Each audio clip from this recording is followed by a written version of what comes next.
He said he gave us the go. Exactly. So good morning, y'all. Welcome to All Falcons. I'm Scott Kennedy, and this is Nick Kendall. And you know what? We're starting about 10:01, and we were waiting for US Dave to get in here to give us the green flag. Give us the green flag and say go. So US Dave says hit it. So we did. Good morning, everybody. It's the final week of the NFL season. It seems like you wait 2 years for each season to roll around, and then they're over in just a couple of weeks. Some of them seem a little longer than the others. And this one, an 18-week season, it's felt like all 18 weeks at times for Falcons fans, hasn't it, Nick? Yeah, it definitely has. It's been a long week. I know a few Falcons fans that I follow around the interwebs in some sort, and they've said the Falcons have been in a permanent preseason recently, and that one stuck with me, given where this team has been in the evaluation process. And I mean, heck, just looking over the roster, it's kind of like a lot of second and third stringer types that are playing. But Falcons, I think you got a lot of good things going, and I really think the coaching staff that they have maximized this team, which we hadn't seen, I think, recently. Like last year, Falcons were one of the worst teams from first winning in the first half to losing in the second half. This season, I think they've maximized a lot, which actually that concerns me saying because Dan Quinn may be coming to Denver. But I think Pease and Arthur Smith are good at their jobs, and I'd be excited about the direction and the leadership you have. I think 7-2 in one score games. They won 7 games. They're 7-2 now. They've got the easiest schedule in football. But y'all have heard me say it before, and I'll say it again. Until you are beating those teams, you are one of those teams. So to elevate yourself above the dregs of the NFL is a step in the right direction, because last year you were one of the dregs in the NFL. But let's say good morning. We got a good crew coming here this morning already. So I want to say good morning to some folks. Luke was in early. He says, Luke Wright comes in and says, good morning, Nick and Scott. I'm a Broncos fan, but I got to show you some love on Scott's channel as well. And I love listening to y'all. We appreciate you having you here. And we're going to get into a bunch of things with the draft and final predictions and orders and that type of stuff. And with the Falcons and Broncos sitting at 7 and 9, if you're one of about, let's see, I think I looked at about 8 teams, then there's going to be something for you in this draft, in this podcast. So appreciate you being here. EJ coming in. He's been active on my channel this morning. Always like saying hello to EJ. Said, good morning, Nick and Scott. Let's talk some football. Absolutely. Chris Hernandez coming in. He's got his mug, and a Braves fan, a fellow Braves fan, is always welcome at our house. The sticker, you know what that sticker is doing? That sticker is a pair buying us coffee. So there we go. Thank you, Chris. Certainly appreciate you. We already said hello to Dave. Bree says hit it. And then when people ask, hey, what do you want to do? I think, I want to be Ethan. That's what I want to do. I want to drink coffee and watch soccer in London. That's kind of what I want to do. So he is over in London, representing the American football community over there. And good morning, Ethan and DWI guys, and CC coming in. CC and I see it eye to eye on a lot of different things. So it could be CC and it could be eye to eye. Dylan, legend of Broncos country, and a huge football fan. Welcome and good morning. Clayton, good morning. Appreciate you being here as well. So let's get into it real quick. I have kind of a list of things I want to get into. We can take a quick look back at the Buffalo Bills. That won't take long. There's not a whole lot to say there. You're pretty much just outmanned and lost. It happens. Want to take a look at the New Orleans Saints. This one is a lot more interesting of a game. A lot on the line for the Saints. And frankly, when you've got a chance to sweep the Saints at home, you take it. That ends up being a pretty big deal for the Falcons, and getting to an 8-win season, even in a 17. An 8-win season would be a pretty good milestone. Finally, I want to talk about who you want to root for. If you're one of those teams in the 6-10 to 8-8 category right now, who do you want to root for to try and get the best possible draft pick, win or lose? You want your team to win, especially in these end of season rivalry games. But who else should we be looking at? So there's about a 6-spot variance for a lot of these teams, where you could go all the way up to 8, or you could draw all the way up to 14. And finally, we'll take a look at where the teams end up, who they might take in that pick. So let's get into it. So Bills, Nick, again, like I said, there's not too much to say right there. When a team throws 3 interceptions and you still lose by 2 touchdowns, you're just outmanned. My God. Yeah, Josh Allen had a bad game for the most part, giving up the ball away. It's the Josh Allen experience where 1 week he looks like an absolute football god, out there, especially against the Patriots. I mean, the throws he had in that Patriots game would have been Broncos passing highlights for the season with some of the high level throws that he had. And then this week, putting the ball on the turf, giving it to the other team, giving the other team a chance. So Falcons just outmanned, just not enough firepower, not a good enough defense. Just don't have the horses right now. And that was a game you were probably going to be outmatched no matter what. Bills are. I mean, if you get them on the right week, they could beat anybody. And that's just you point at the other side and say that's what we're aiming for. We're not there right now. Yeah, and the Facebook crowd comes in a little bit slower than the YouTube crowd. So I want to say good morning to Ray right now. Ray, good morning. And he also says our defense played good. Defense definitely played well enough to win for sure. Yeah. The problem is, I think I said it at the beginning after about the second or third interception of that game. Buffalo they could have used the Patriots playbook that the Patriots use against the Bills, where Mac Jones threw the ball 3 times. They could have used that playbook and beaten the Falcons. Josh Allen gets into the red zone and they can just run it. How lovely, how nice would that be to have the offensive line and the horses up front where you can just run it in? The Falcons, they line up at 1st and goal at the 7. They might try and run it. It's going to be 2nd and goal at the 7 at best, if you're lucky. And it's just tough. So I thought the defense played well considering what they have to work with. They've played really well all season. So I agree with you. And Junior Gonzalez, appreciate you being here. And he says, I'm a Falcon fan for life. I grew up in Atlanta, Atlanta sports fan, lifelong Atlanta sports fan. Moved here when I was 5 years old. And then I left for California. I lived in California between, about 2004. So I guess I was about 31 and then came back here when I was about 40. No, maybe a little bit. The point is, I had my children and we're both born in California. And I said, you guys can root for anybody you want to. You can root for even those damned Lakers if you want to. But for NFL, you're going to be Falcons fans. There's just not enough of us around. You're going to grow up Atlanta Falcons fans because we're Falcons fans for life.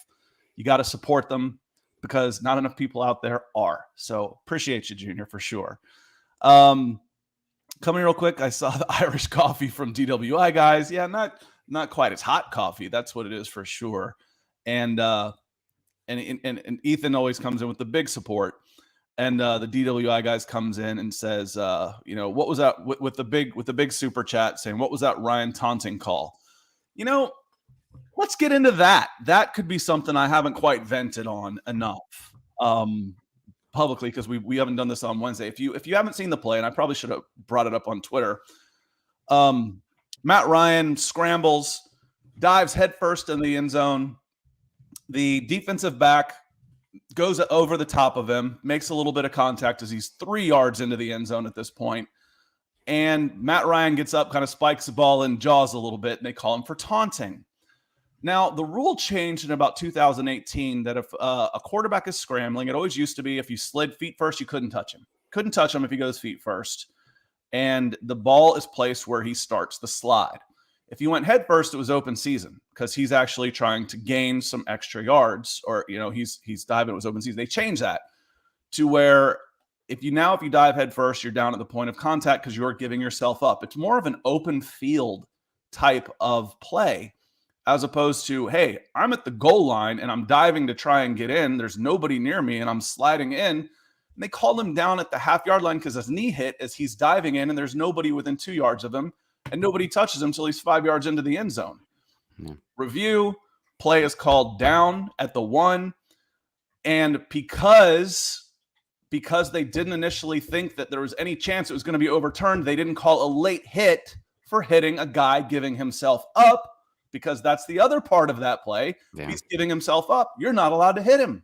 Yep. Referees didn't think he was giving himself up, and he wasn't, so they didn't call it that way. So common sense did not prevail. They called him down at the 1 and forced the taunting call instead of a one touchdown game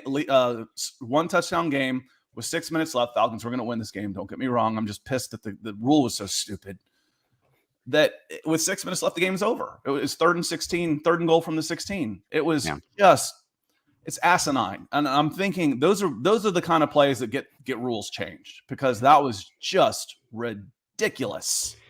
I mean, everything is so quick today, and I don't understand why they don't have a central hub that just like 5 seconds to review every penalty. Doesn't I mean, I'm watching Red Zone and I can make calls in that time. You could have multiple people in charge of different games. I don't know. We have the technology to have so much better officiated games and the financial means to have so much better officiated games that it's unacceptable at this point. I really hope the NFL does something about it, but they have us hook, line, and sinker. So like, why would they? Right? We're not turning off the games. So Yeah, I mean, again, I understand why the rule was there. It's there to protect the quarterbacks in the open field, but quarterback sneaks. He's going head first. At what point's he down? Is he down at a minute? Anything? If he's pushing into his lineman, his knee slips and he hits, but nobody's near him. Is he down? Well, no, he's not down. Of course not. That's asinine. But yeah, by that rule, he would be. yeah.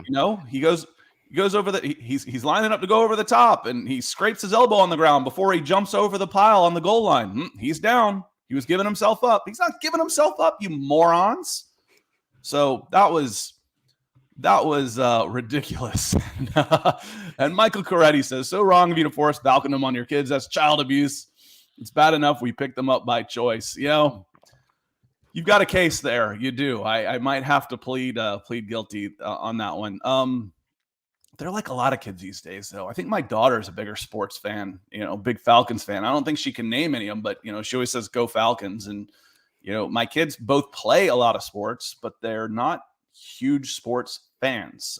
They like playing their video games and TikTok and all that kind of stuff like 10 and 12-year-olds like to do. But yeah, you got a case there for child abuse. I agree. It's a lot of pain. It is. It's a lot of pain. Yeah, but yeah, that call was ridiculous, Nick. it was ridiculous. I also saw that Jordan Poyer didn't know he was confused as well. Who's the Buffalo Bills safety who was on the other end of that taunting call. So, sometimes refs are going to make bad calls. Probably didn't make a difference in the outcome of the game. And then it doubles down. It was a double jeopardy type of thing. It was like a bad call. We're going to screw you, and then we're really going to screw you. Yeah. Yep. It's didn't at least you can tell yourself it probably did not make much of an difference in the outcome of the game. Yeah, no, it's not that it did, because I'd be livid if that had decided a game. I'm not under no illusions that the Falcons were going to win that game, but injustice is injustice, and that kind of stuff just pisses me off. It's if that had been Josh Allen diving into the end zone, if it flipped around, I'd be this irate too, because it's just ridiculous. Yeah. So moving on. Let's take a look at the Saints game. There's a part of me initially that says, I like the Falcons in this one. I really do. The Saints haven't been playing all that well. And then I started doing a little bit more thinking, and my initial reaction was like, I don't think so. I don't think so. What were your initial thoughts? Not the gut reaction, but the gut anticipation of this game. The Saints have the best unit in this game with their defense, and they can take away the run as good as any team in football, not just schematically, but personnel-wise, and they can make you very one-dimensional on a team that wants to run the football but doesn't have the personnel on the Falcons, especially in the offensive line. Although I thought the offensive line had an okay game against the Bills overall. I really like Lindstrom. I know I'm not a big proponent of taking guards in the first round, but he's really good. I really enjoy watching him play. I like good offensive line play. The defense to me is the difference here. Yeah, it's the Saints defense. Let me see that's what I meant to look up beforehand was the over under in this game.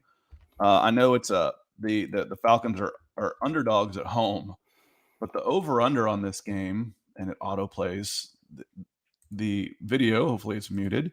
Falcons Saints. I got to scroll down because I moved it to the later game. Is 40. That seems high.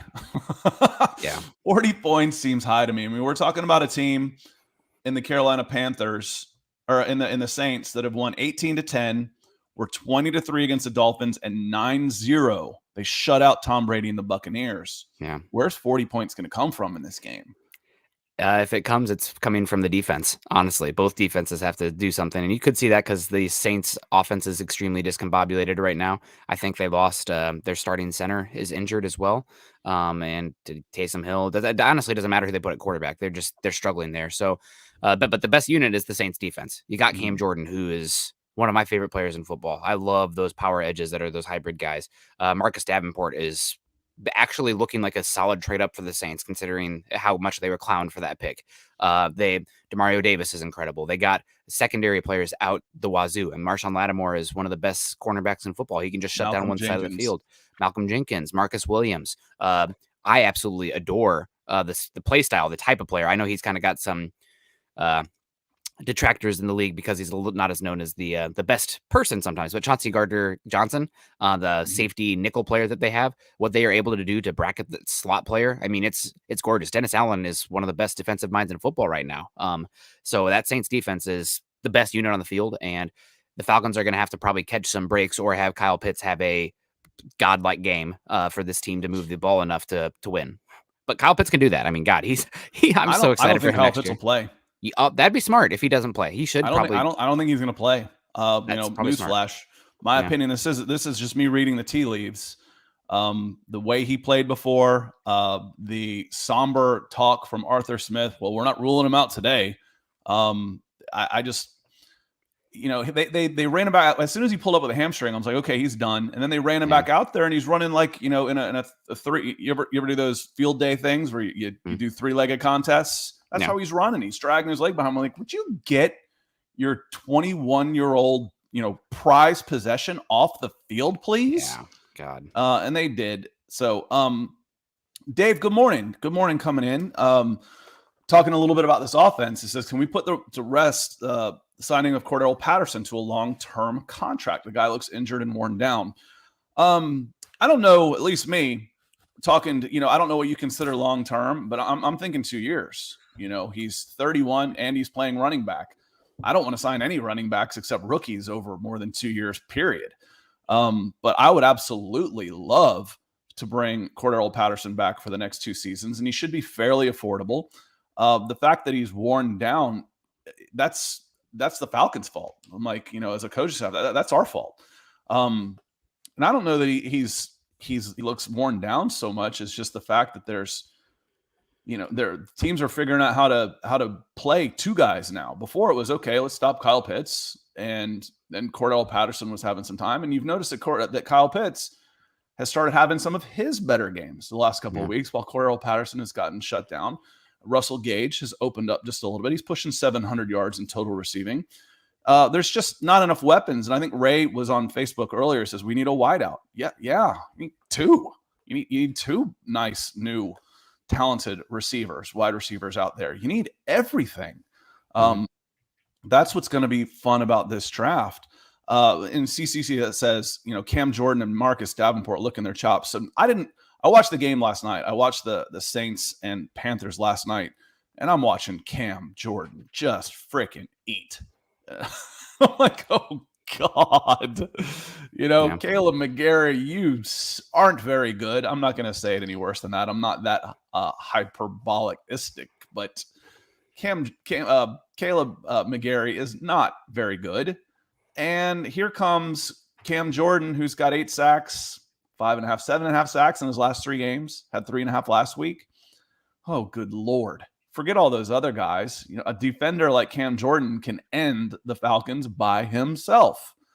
You'd expect him to have his best career numbers against an NFC South team, but all of his best career numbers, quarterback hits, tackles for loss, sacks, they're all against the Falcons.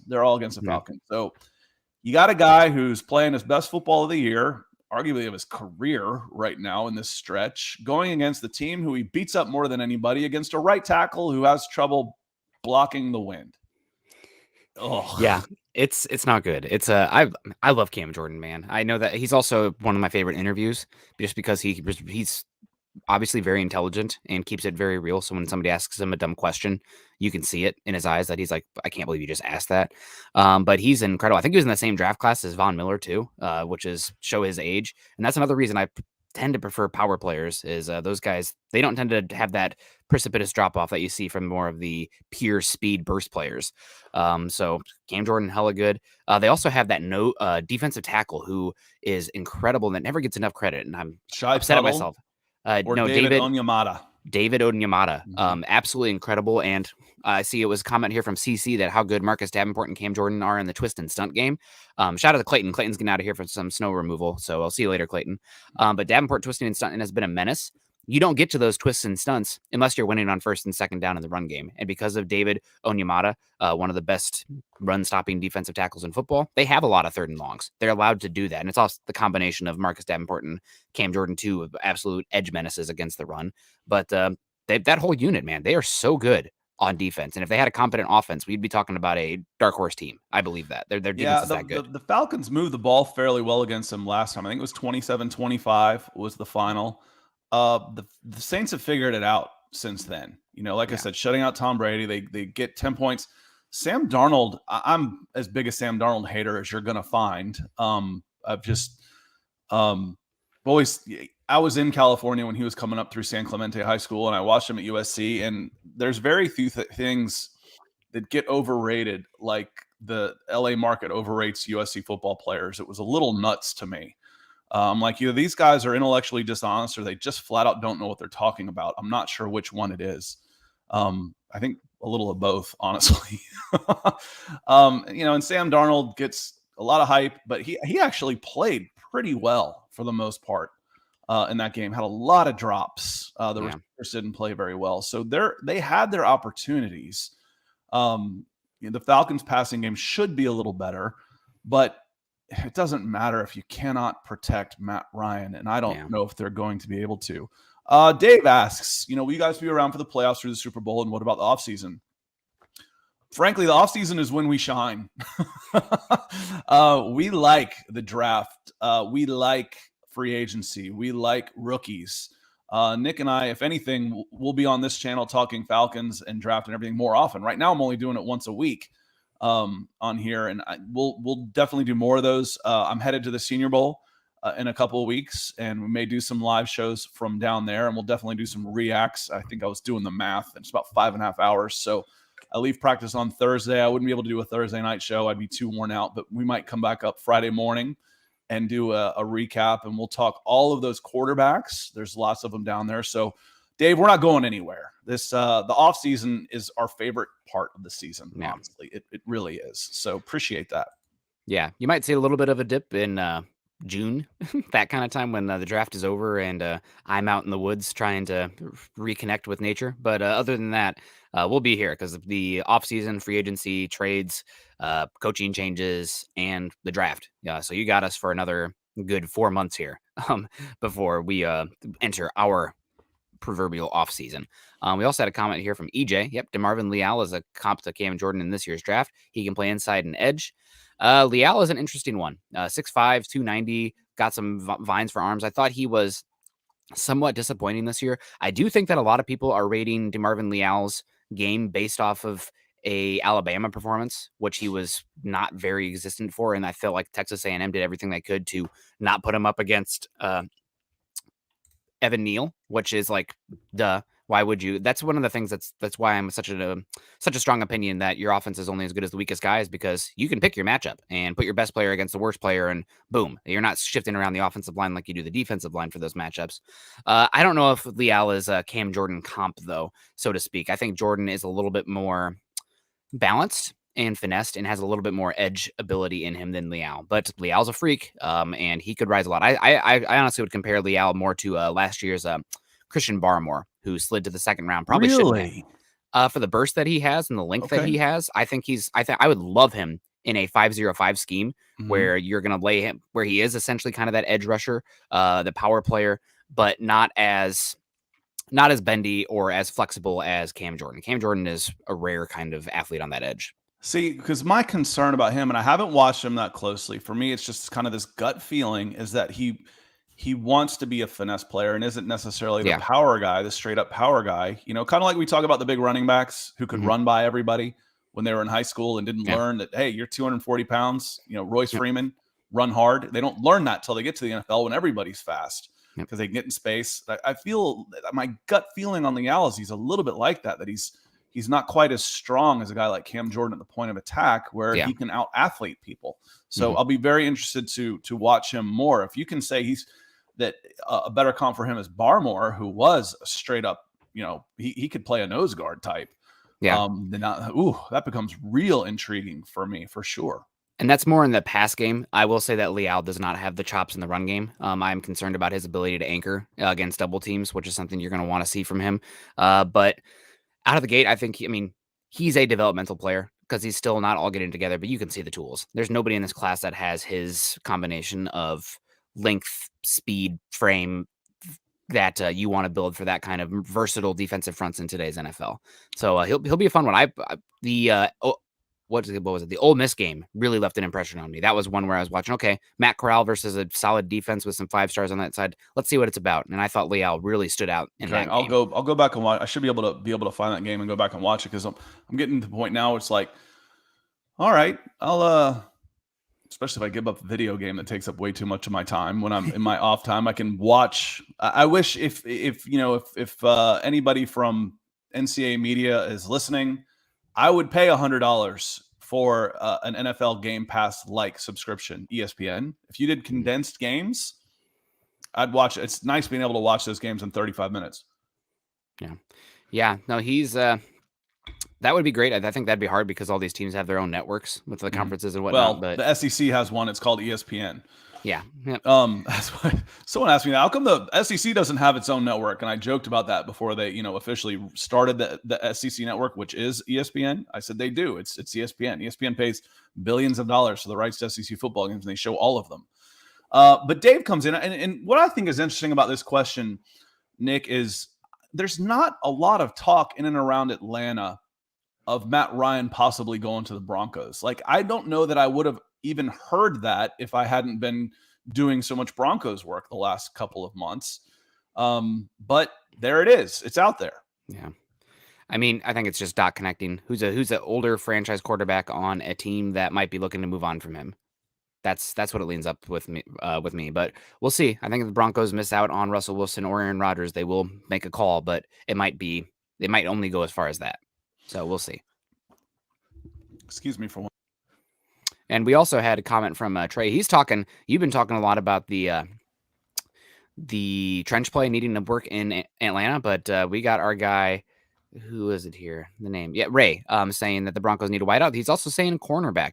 Well, I got good news for you, Ray. If you're picking in the 8 to 14 range, which is what it looks like the Falcons are going to be able to do, there are, I would say, 5 or 6 cornerbacks right now that are worth considering in those spots.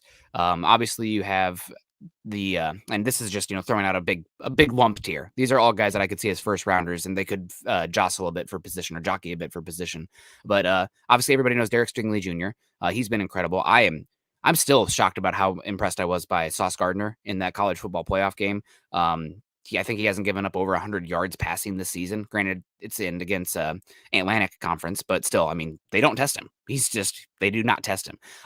Andrew Booth Jr., I'm a big fan of him as well. I think this was his first year starting, but like his size and movement skills are like, okay, that dude moves different, even compared to other Clemson defensive backs. Like that guy moves different out there. Roger McCreary played really great this year for Auburn. Trent McDuffie out in Washington, out here in Seattle with me, is a really good name to keep in mind. And Kaiir Elam from Florida. So there's a pretty darn good grouping of cornerbacks, and that's just cornerbacks. We didn't talk safety. I think in the top 10, there's probably 3 that you can talk about in that range. Yeah. And then when we get here, I want to transition over to the draft order and who we should be watching this weekend, how the draft order is going to shake out. But Ray, I agree with you. I've said there's 3 gigantic premium position needs on this team: edge, offensive tackle, and corner opposite Terrell. And I'd be happy. And the way this draft stacks up, you should be able to get your best available player should be in one of those 3 positions when 8 comes up. Or if for some reason Kyle Hamilton is there, he might be best player available regardless of position, and you still have a need at safety. So the good news for the Falcons fan is y'all have heard me rant on the best player available thing before. It's very subjective. So when someone just says best player available, like it's, trust the coaches, it kind of rankles me a little bit. But in this case, the Falcons, you want to try and meet best player available with a need. That's how you get better quickly.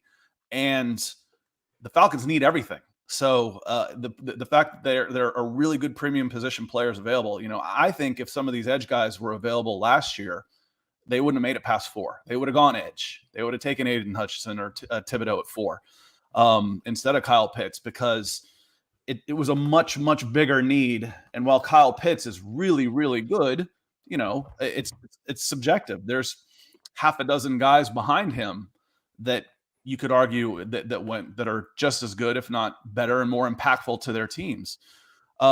So again, you can definitely go corner in this draft. No problem going corner in this draft whatsoever. I'm not a fan of Fabian Moreau, and more because of actually how he plays the run. It's if the edge play was better, I think the defensive back against the passing game would be better because you'd get more of a pass rush.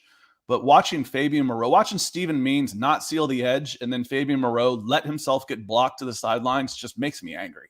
Like, there's guys out there that would kill for a chance to play out there, that would give everything they've got. And, Moreau just kind of mails it in on run support, and it's frustrating for me. I mean, rightfully so. It is frustrating. So we'll see what the Falcons can do at the cornerback position. Off the cuff, I think this is a team that, I saw there was a question here saying the Falcons, it's Dave at 727 saying that one more shot with Matt Ryan, or would you build it with a long-term approach? I think this Falcons team is far enough away, talent-wise on paper, that I don't see them, unless you get an aberration draft class after aberration draft class, back-to-back seasons. I don't see how you can build a Super Bowl contender around Matt Ryan in the next 2 to 3 seasons. Not even around him, just even where he could be serviceable. Yeah. Talking about, using the Broncos comparison, I looked at their stats, and Peyton Manning as an older guy, they had the number 2, the number 1, and the number 2 ranked offenses. And then when the 19th ranked offense, they won it because of the defense. So that it could be that type of year for the Falcons. I saw someone say this, we need to give Arthur Blank and Matt Ryan a Super Bowl run in 2 years. I'm like, are you joking? If this team has a winning record in 2023, I'm going to call it a win. Yeah, it's possible just because of how clustered everything is in the NFL right now with a lot of average teams. But as far as building a legit Super Bowl contender with Matt Ryan, you'd have to have, like I said, anomaly draft classes where you're hitting like a guy in the 5th round that ends up being one of the best players in the draft, that kind of thing. It's so hard. You can't bank on NFL. No, period. Because that's the problem, is you don't have the free agency money to fill those big holes. Exactly. And you're not going to go to the Super Bowl with a bunch of 2nd and 3rd year guys. Yep. So it's just Thomas Dimitroff left this team in way too big of a shit show to be competitive before. For me, I look at more like a line graph. Low spot, I think there was a little bit of a bump. It could actually go backwards again next year, to be perfectly honest with you. It could go down. It shouldn't, but it could. But you're still flatlining. And then 2023 is when I want to start seeing that check mark go back up, because you've got your second year got your first draft class under Fontenot, your second draft class under Fontenot, and 2023 is when you can spend some money to bring in some legitimate NFL veterans that can help you right now. And I expect that check mark on your Falcons line, to start going up in 2023. Next year, you're looking at 7 and 10, 8 and 9 again. Best case, I think. We'll see. It's a long way to go. Rip the Band-Aid off. I don't understand why that's what I would do. I would be looking to bounce hard off the floor in 2022 and propel myself beyond that. But who knows? Who knows what will happen? Yeah, looking at the draft order here, some games, Falcons and the Broncos are kind of in the same boat here. So I'm cheering for the Falcons. Sorry, guys, this week. So that way we can pick above you, because we have a lot of the same needs. And I'm going to be really upset if you guys take Kyle Hamilton 1 pick in front of us. Won't lie, I'll probably toss something across the room if that happens. But games that the Falcons, actually a lot like the Broncos, can pick anywhere from pick 7 all the way up to pick 4. I think you can pick 14. I think 14, depending on how it shakes out with Miami's strength of schedule by percentage points. Yes, and it's close. Would be where it goes.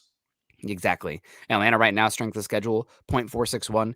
Philly's strength of schedule 0.467. Luckily this week it's mostly divisional matchups. Mm-hmm. So who are the divisions that you guys got matched up with this year? We got the same ones. So we got the NFC East was one of them, and the AFC which is West. Why the SOS is so low.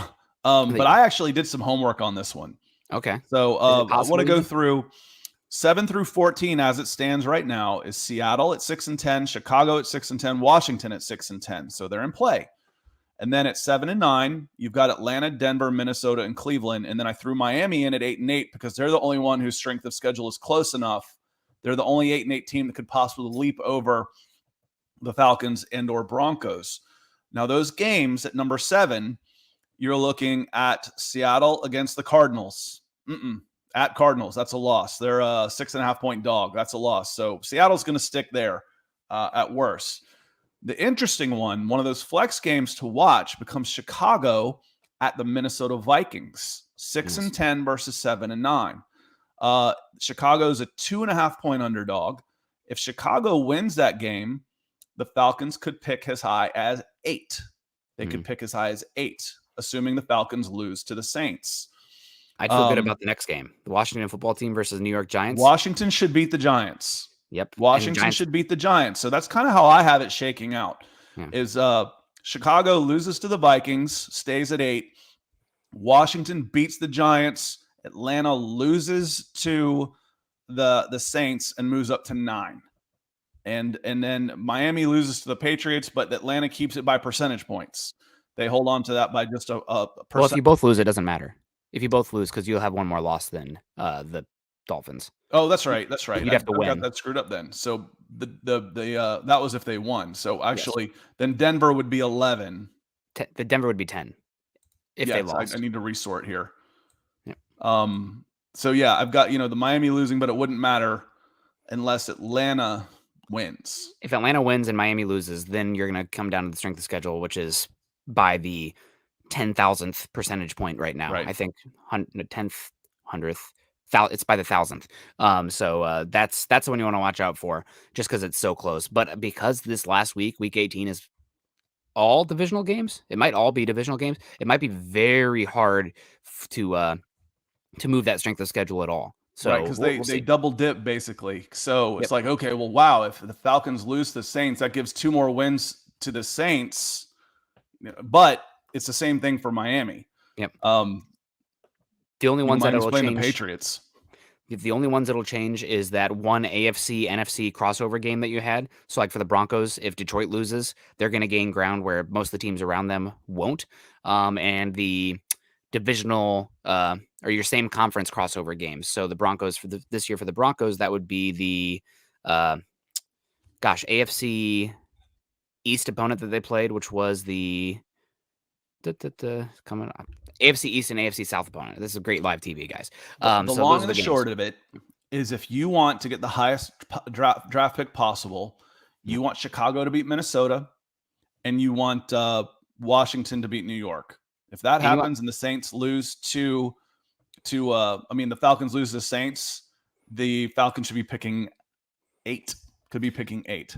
And maybe we get a Russell Wilson amazing game where the Cardinals, who have not looked very good recently, drop that game to Seattle. And then you could be talking as high as 7. So I know that Cardinals should beat the Seahawks on paper, but it's cold and wet up here. I think it's the game in Seattle, and it could be Russell Wilson, Pete Carroll's. I think it's at Cardinals. I think Seattle's at Cardinals. Okay, they're a 6.5-point game. I'm not 100% sure, since I was a little surprised it was only 6.5.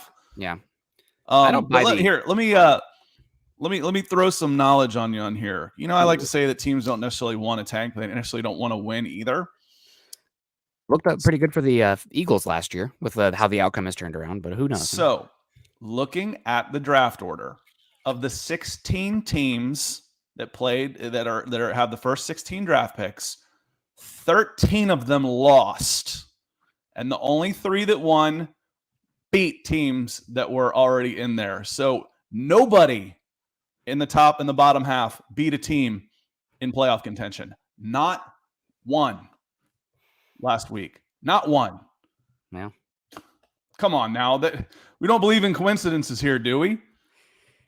I mean, there's a little bit of selection bias there because the teams that are in the playoffs are there for a reason. As close as everybody was when you're talking everybody, when the entire league is between 7 and 9 and 9 and 7 last week. Yeah, I agree. But man, I look at it, it was like lost 1, lost 1, lost 1, lost 4, lost 1, lost 1, lost 1, lost 1, lost 1, won 1. Oh, who'd they play? Oh, they played this team up here.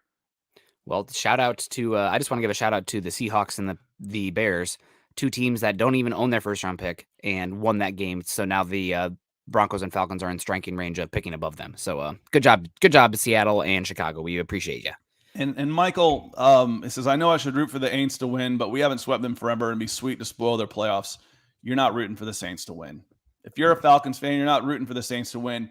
You will console yourself with the fact that, hey, we went from 11 to 8 in a draft pick, and that could be the difference between this guy, or this guy. Or more So, value in a this trade draft down. might not be quite as deep. You will rationalize it after the fact, but as you were watching this game, your heart will take over and you will not be able to root for the Saints to win. You'll console yourself after the fact if they do that. Hey, all right, season's over, rebuild is on, we got a better draft pick. I'm good with that.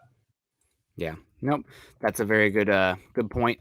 And I always look at it as a glass half full. You can't control it anyway. So whatever the outcome is, if my team loses, hey, better draft pick. Maybe that's you get better value in a trade down in that situation, or you have a better slot not only in the first round but the second round, the third round. You're going to be picking that much higher, get a chance higher up the order to get your guy.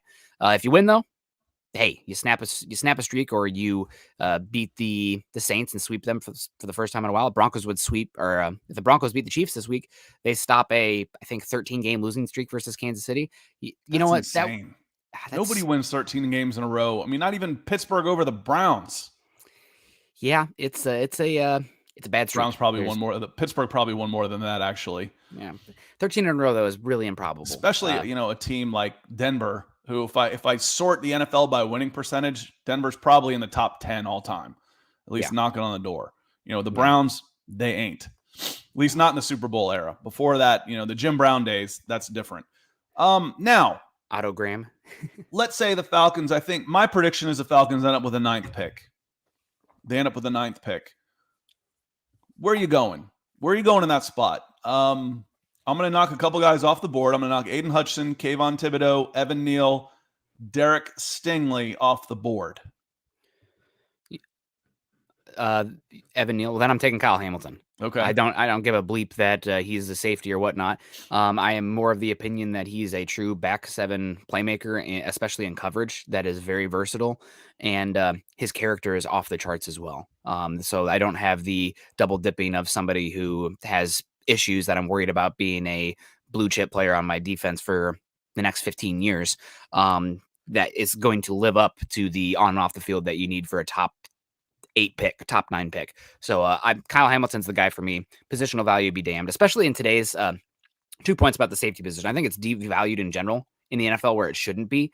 And he can play single high. He can play 2 high. He can play slot. He can play box. He can line up as an edge rusher. He can do some line up on the boundary if you need to, if they flex out a tight end. He can do everything. He's amazing in the RPO game because he's a missile coming downhill. So if a lot of those quick passing schemes, you're not getting to the edge against him because you see number 14 for Notre Dame and that golden helmet fly down the field. And he's amazing in run fits in today's NFL, where you're seeing more lighter boxes and first and second down than ever. Teams are asking their safeties to come down and be responsible for a specific gap. And if that safety, hence the name safety, is not very good in that, you leave yourself really exposed to an explosive play in the short pass or ground game. You're not going to have that with Kyle Hamilton. So he just gives you such a plus player on the back end that safety be damned.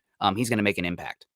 And if I did a map where he went to high school, from Marist High School to Mercedes-Benz Stadium, it might be 12 miles, somewhere in that neighborhood. He's from from this area. That would make a lot of sense as far as the best player available, game changer. And I always said that if you're watching 7-on-7, the last players to get picked are running backs. Mm-hmm. And I've kind of mentioned that this league is, they've tried to turn into a 7-on-7 league. So I understand devaluing the running back position. What I don't understand is devaluing the corner, or the safety position, except for the fact that if you've got a freak show safety, guess where he's playing? He's playing corner. Yep. I mean, he's going to play corner. So you end up moving the guys down. It's almost like, okay, he can't play defensive tackle. Can he play guard? So the guards then are devalued. Can he play offensive guard? Yep. He's not quite big enough, not quite agile enough to play tackle. Let's move him inside and play guard. Yep. So that's the way I kind of see is the safety position kind of gets the leftovers. But, if you get the right one, good Lord, you could, it certainly makes a lot of sense. And there's some theory as to why the safety position is somewhat devalued too. It's because the further away from the ball you are, typically the harder you are to evaluate. Like the offensive line, defensive line, those are easier positions to evaluate from an NFL draft perspective because height, weight, speed guys typically win, and it's where the ball is. It's easiest to see. But safety is off the screen a lot of times, or you don't know their responsibility, it makes it a hard evaluation. It's kind of like judging an outfielder's defense. You get how many plays a game where you're actually going to see them actually have to track the ball down at a certain angle with the get off and everything. Just the reps aren't there to the same level. But Kyle Hamilton, for his size, his movement skills, his instincts, he is a unicorn in this draft. And he doesn't have the injury concerns that you had with Derwin James, who slipped down the board. And he's not just a glorified will linebacker like Jamal Adams has been. This guy's got everything you want. So devalued or not. If Kyle Hamilton is gone, let's say for the sake of this argument, because I'm that high on Kyle Hamilton that he's off the board as well with He's those not going to other be around. Yeah. Then I think that the Falcons should be looking at cornerback in either a Sauce Gardner or a Andrew Andrew Booth, who I'm a big fan of. Edge rusher in David Ojabo, who I think could rise up the boards a bit with the athletic freak show that he is. I'm still a big George Karlaftis fan. It really depends on what scheme you are. I think he might be there. I really do. I think Karlaftis could be available. I think so too. I think he's going to go somewhere in that 7 to 17 range. I would imagine right now we're going to see if he tests as well as they say he's going to test. And if some teams might have him off the board because apparently he has shorter than you want arms, but so does Hutchinson. The other positions that make sense for me, adding log to the fire, it's the Charles Cross or Ike Mekwonu. This is a team that you want to build. You need to have a contingency plan going forward with after Matt Ryan. A good offensive line helps. You want to run this Arthur Smith offense, you need to be able to run block. Either of those guys, I think adding an investment in the offensive line would make a lot of sense for the Falcons. It's probably not going to make a big difference on your 2022 season in general because it's still typically it takes 2 to 3 years for that offensive tackle to really come to fruition. Not many guys come in like Tristan Wirfs. Most of them come in like Andrew Thomas, where they look not great their year one and they kind of start to get their feet under them.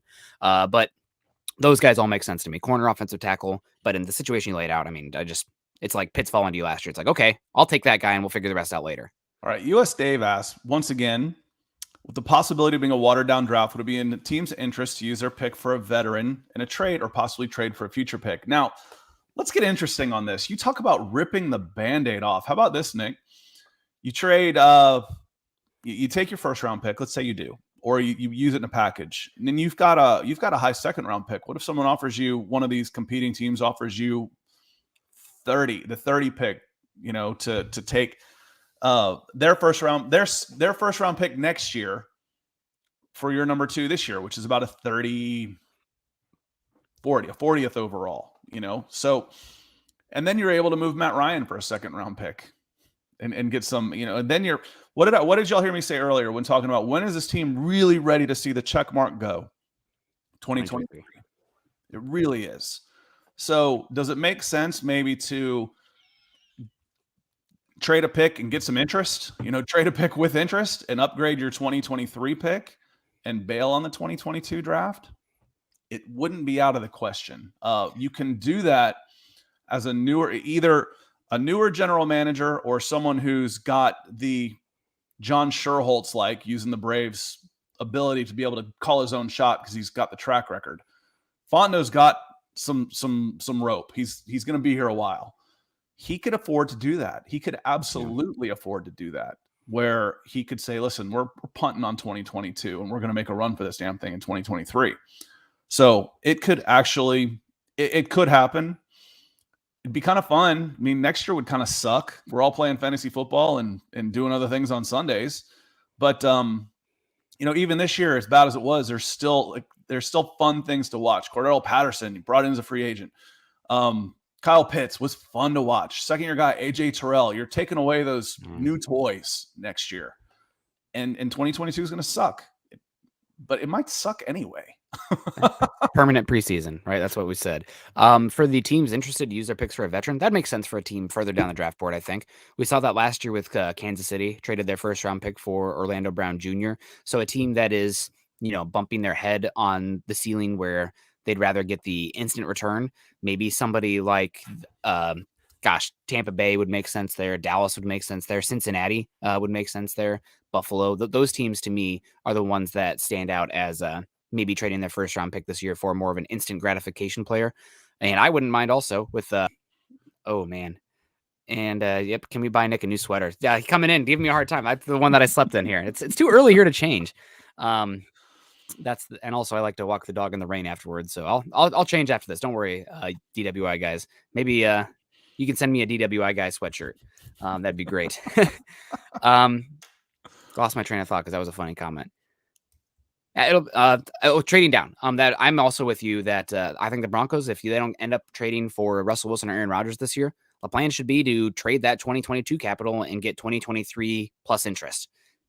Because then you give yourself a situation to be back at the table next year, whether that be in the draft or in the trade market. You want to be one of those teams that has those extra chips, so you don't have to trade away extra capital where you're leaving yourself vulnerable. You have yourself flexibility and wiggle room. So, EJ coming in, and I was about to wrap it up. That's why I didn't see that one coming in. Yeah. I was moving up to say thank you to our super chat superstars like DWI guys and Chris Hernandez. But a couple of questions have come in that I really like, not counting JT talking about us knowingly lying because it's all rigged. I don't necessarily say rigged, but I have railed on forced parity for most of my life. I do not like rewarding failure and punishing ambition. I think it's anti-American. I think the NFL is Marxist, even if it's not quite rigged. So going back into here, EJ asks, what's the Falcons cap space and likelihood to sign a quality free agents to help Ryan win now, being only has a few years left? It's dire. There's not much cap space there. Ironically, extending Matt Ryan and extending Grady Jarrett would do the two biggest things they can do to free up some cap space right now, but it's not big money. But, I thought General Manager Terry Fontenot did a good job finding some bargain free agents. Eric Harris played over his head at the safety position. Cordero Patterson is literally an MVP of the league, for God's sakes, as a $3 million guy. So having some money when you've been bargain shopping and you learn how to live on a budget, when you actually get some money, as long as he doesn't go crazy and do stupid stuff and he continues to shop for value, the roster's so bad that he can make several incremental upgrades that can add up to a lot of big things. And it's got to start on the offensive line. They've got to find that you can't count that Jalen Mayfield's going to make this quantum leap from year one to year two, because year one, he's been bad. It's okay. He's a rookie. He wasn't really supposed to be out there yet anyway. The fact that Josh Andrews has been nothing and Matt Gano has been hurt is part of the problem. They brought in a guy, and Josh Andrews hasn't played any this year at guard. He was supposed to be the starting guard. Instead, it's gone to Mayfield, and Mayfield's not ready for that position. So having some money will help, but there's not big money out there by any stretch. Ray would say, would you go after a running back? What do you think on this one? I haven't done much running back scouting. I think the general consensus is that it's not a very good class. And I think he's actually asking about Antonio Brown. Oh, I'm sorry. AB, yeah. That's me not wearing, I put glasses. These on. Yeah, I really like the running back from Notre Dame. We go. It's AB. It's AB. Yeah. The answer to that one is a big fat no, for a lot of reasons. But the Falcons are a team that is not a AB away from winning a Super Bowl, so I wouldn't even consider it. You've got a new coach and a new general manager in there trying to build a culture and establish their grip on this team and their grasp on this team, and you can't bring in a distraction like that. Antonio Brown would be a good place for a Bill Belichick type. He's taken chances on character problems before because he's in charge.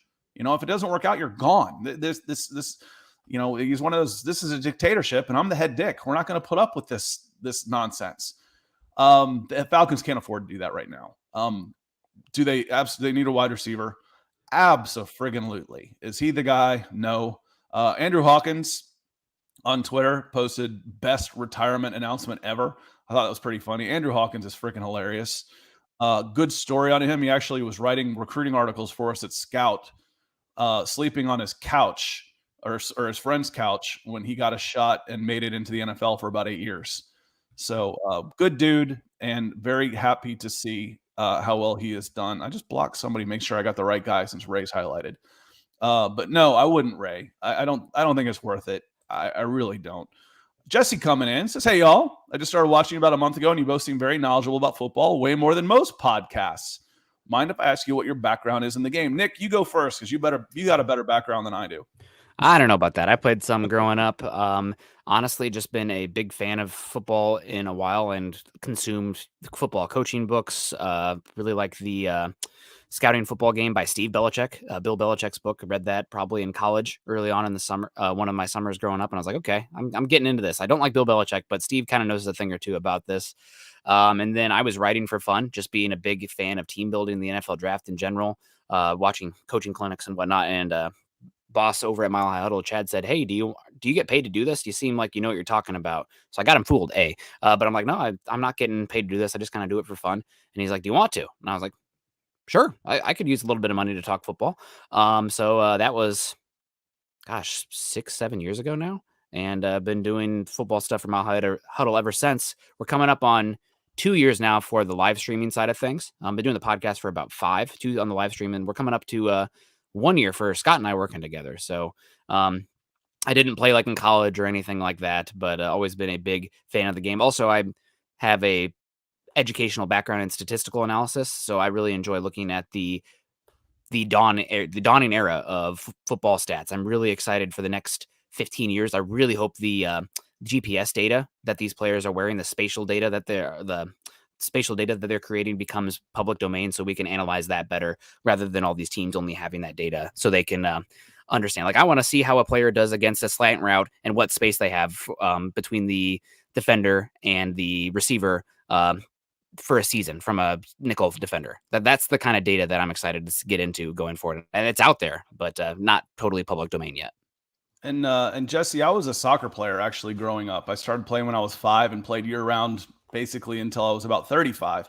But I started getting into the draft as a huge NFL fan at 15 years old. The 1988 draft, Andre Bruce went number 1 overall out of Auburn, and Marcus Cotton, the two bookend edge guys, the two bookend linebackers, the second round pick out of USC. And that really got me interested in the draft. And the next year was 1989, where it was one of the best drafts of all time, where you had Troy Aikman number 1, Tony Mandrich number 2, Barry Sanders number 3, Derek Thomas number 4, and Deion Sanders number 5. I'm 16 years old, and I watch these guys play. I'm like, wow, this draft stuff's pretty cool. So I'm a math guy. I'm as good at math as anybody that you'll know. At least I used to be. Now it looks like Chinese to me. And having the numbers and the statistical analysis, well, I like baseball too. I love the numbers in baseball. That I got into the game. I got into football recruiting when I was in college, because I was more of a fan of the college game, which turned into a job. I ended up long story short, I worked my way through the ranks and ended up being the director of scouting for football at scout.com. Got into the administrative side of things, but it's just, as I was doing that, trying to learn as much as I could, when I first got out on the field with somebody, I'm like, all right, I don't like that quarterback's release. Tell me why. And I'd sit with my friends who were quarterbacks coaches and offensive coordinators, and they'd say, okay, look, this is what you're seeing. And they could help me explain it. So it helped me learn. It's like you could know instinctively something's not right. And then I want to learn exactly what's not right so I can help with it. But it's just scouting and evaluation is a different task than being an athlete and playing and coaching players. So Nick and I are very similar in the fact that we both like the talent evaluation part of things. Not going to get them all right, but I'm not bad at it. I've got a long enough track record to know that I'm not bad at doing it. And the key to talent evaluation is to be humble, because the minute you start getting all factual about projecting the future, you're going to look like a moron. So we're going to go down to Senior Bowl. I'm going to go down to Senior Bowl. I'm going to tell you what I think, and then we'll see how it shakes out. I'm not going to tell you I'm right. And the one thing I say to people is, at least let me be wrong before you tell me that I am wrong. So, but appreciate you being on here, Jesse. We have a lot of time doing it. On that note, I think I'm going to let you get out of here, Nick, and we'll get everybody going. I want to say thanks again to our super chat superstars. Chris came in early with a super sticker, and Ethan coming in a couple times on Super Chats, the DWI guys from across the pond. So enjoy that London derby today in the League Cup game between Chelsea and Spurs. It's on this evening for you. I know that's what I'm going to do. And Nick, you got any plans for the evening? I need to sit down and write an article. It's starting to get draft season. Maybe I'll put somebody under the lens outside of the Big Ten, where most of my work has been this season. Maybe I have to force myself to watch some Pac-12 football. I think Pac-12. You can correct me if I'm wrong, guys, but the Pac-12 has not won a bowl game since 2019. Is that correct? I think it is. I'm not sure how much they played in 2020. Yeah, I don't think they did, but they didn't win one this season. I don't think they won in 20. They got other things years to do. In the SEC, we say it means more. In the Pac-12, we say we got better things to do. There's hikes to do. There's fun things to do. But there's actually something to that too. When you're running your players out of that, when you lock everybody down in 2020 and people flee the states, the real estate market in the state of Georgia has gone bonkers. We picked up a bunch of good athletes for baseball with people leaving the lockdown states in New York and California. I saw more California and New York plates in Georgia in the last year than I did since I was living in New York and California. So, government has consequences, and it's been good for the real estate market here in the South. And for those of you who follow sports, it will be good for sports over the course of the next decade as people keep fleeing those areas. Well, my quick thoughts on that. Somebody please leave Seattle because the housing market here is insane. Oh my God. I live in a tiny house in north suburbs of Seattle, and it went for about, I think, 1.5 million before renting to me. And they're going to tear it down and build a new one. They just bought it for the land. I moved to LA in 2005, and that was weird. I moved into a 16,000 square foot house from a 3,000 square foot house. And I was ashamed to tell people what I was paying. It was about 3 times what my house was in Atlanta. I'm like, this is embarrassing. Yeah. So on that note, appreciate y'all being here. I will be on the Mile High Huddle podcast tonight, behind the scenes in the chat, saying hello to everybody at 8:00 Eastern time. And then we will be on Mile High Huddle pod on Broncos for Breakfast tomorrow morning, talking a little bit of Saints, Falcons. Yeah, drink. It's kind of a joke. Whenever I say Falcons on Broncos for Breakfast, we have to drink. For Chiefs Broncos and what that means, and we'll look at possible draft prospects for the Denver Broncos as well. I want to say thank you to everybody for being here. It was a great show in the chat and good numbers today. And if you are coming in after the fact, leave a comment. Appreciate you. And like, follow, share, and subscribe is always a big help. And until next time, we'll see you later.